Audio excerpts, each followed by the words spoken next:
Ito po, Sir Juji Aka po yan. So, ito po yung ating sewing machine. Ito po yung reviews natin, tsaka yung food control niya. Then, yung ating transformer, kailangan po natin yan. Ito po yung ating saksakan para sa ating food control po. Sir, ma'am, ayan. Ito po yung unang isasaksak natin dito. Panoorin niyo po to sa ating full video tutorial sa Mato Sewing Machine Lab. Facebook po natin yun, sir, ma'am. Okay? Ito po siya. Okay, pagkatapos po natin yan, isasaksak po natin dito yan. Hindi pala ito yung ano. Hindi po ito sala sa kanya. Iba po yung torpedo niya. So, ma'am, sir, Jujit Aka po yan. So, ito po yung saksakan natin dito. So, ayan po siya. Then dito, ito po siya. Ayan. Okay? Then yung ilaw niya po, ayan po siya, sir. Okay, siya po ay foot control with apakan. Tapos siya po ay all metal body in parts. Then maglalagay po tayo ng ating sinulid po, sir, ma'am. Okay, so ito po yung ating sinulid po, ma'am. Then tataas po natin ito. Ayan po siya. Okay, then sumunod po dito is gaganito po natin ito. Ayan. Okay. Then ilalagay natin dito yan, ma'am. Ayan, then dire-diretso po natin dito yan. Ayan, tutunog po siya once na kailangan nyo po siyang ilagay. Then dito po is pwede nyo po ito tanggalin, sir, ma'am. Tapos makikita nyo po dito na meron po tayong kidkira ng sinulid. Kailangan isisintro po natin yan dito. Ayan. Okay, so ayan po siya. Then ipapasok nyo po dito, sir. Ayan.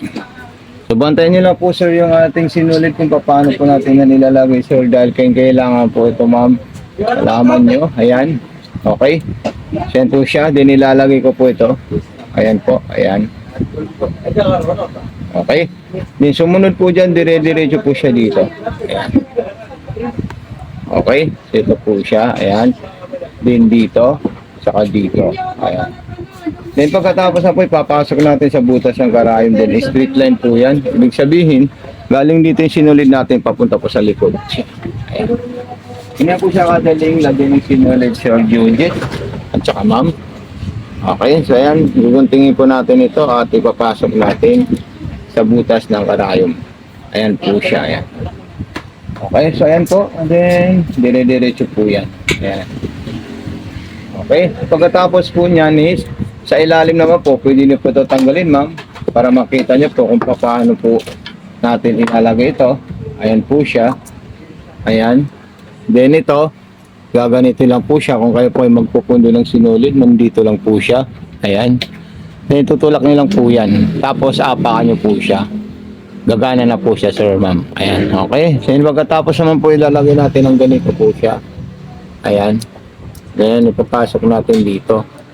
Ayan. So, ganito lang po siya. Then, ilalagay niyo po siya sa may holder ng bobbin. Saan po yung holder ng bobbin natin? Madali lang po yan dahil nandyan lang po siya sa dulo. Ayan po siya, yung lagayan nito. Okay. Then, igaganito po natin yan. Tataas lang natin ito, sir, ma'am. Ayan. Okay? Then, gaganito po natin siya. Ayan. Ikutin natin ito ng paharap pababa. Then, pag nakita natin sila, pwede natin yan hilain para magsama po yung dalawang bobbing natin. Okay? So, ayan po siya. Then, ilalagay po natin ito. At ito naman po, hindi nyo po ito tayo, sir, ma'am. Okay? So, ayan po siya. Then, gaganin lang po siya. Then, pagkatapos naman po niyan is, maglalagay na po tayo ng tela natin para matesting natin yung ating sewing machine. Ayan. Okay. Pwede po ito sa makapal, maong, kahit anong klaseng tela, pwede nyo po siya tahiin, sir, ma'am. Dahil ito naman ay pang heavy duty. Kahit anong klaseng tela po ito, is pwede nyo po ito gamitin. Ayan. Okay. So, ayan po siya, sir, ma'am. Ganyan.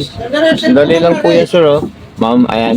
Straight line, then ilalagay nito sa 0. Then ito naman, pwede nyo po ilagay ito sa number 5, kahit saan number.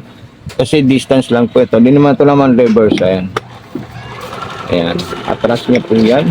Ayan po siya. Ayan. Then i-check natin yan kung ano po yung pinaka magandang nagawa niya. Ayan po siya. Napaka-solid po siya, mga at napaka heavy duty. Ayan. Okay, so huwag niyo po kalimutan mag-message sa ating Facebook page po ma'am. Ayan. Samato Sewing Machine Vlog. Then kung gusto niyo po zigzagger, ilalagay niyo lang po ito ma'am. Ito kasi zigzag provider 1, 2, 3, 4, 5 at saka sa design niya po ma'am. Ito naman is para sa distance reverse. Ito yung selector natin. And then kung gusto niyo po masinsin, ito lang po yung ikutin niyo. Ayan. Masinsin po yan ma'am, sir. Okay. Ayan po siya. Napakaganda po ito sir ma'am. At napaka-solid po siya. Ayan. Okay, kung makikita niyo po siya, ito talaga napakaganda at napakasarap gamitin po siya. Ayan, okay? Then kung gusto niyo po kumuha ng mga embroidery po niya, ayan po siya. Ito, pwede ito sa pang-embroidery nandito. Para makuha niyo po sa ilalagay niyo lang po sa ganyan numero. Okay, so dito naman po, pwede niyo po siya gamitin kung ano po yung gusto niyo dyan. Okay? So, ayan po siya. Then, ilalagay natin ito, sir, ma'am. Okay, so dito, ayan po siya. Pag ito naman kukunin nyo, kailangan po nasa 0 to, ay nasa 5 to, tapos ito nasa number 5 din. Para lumabas po siya, ma'am. Ayan. Napakagandang sewing machine po ito, sir, ma'am. Ayan. Okay, so ayan po siya. Then, yun another man po pang piping at saka pang aging niya, yan din po siya. Ayan. Ayan po siya, oh, pang aging po yan.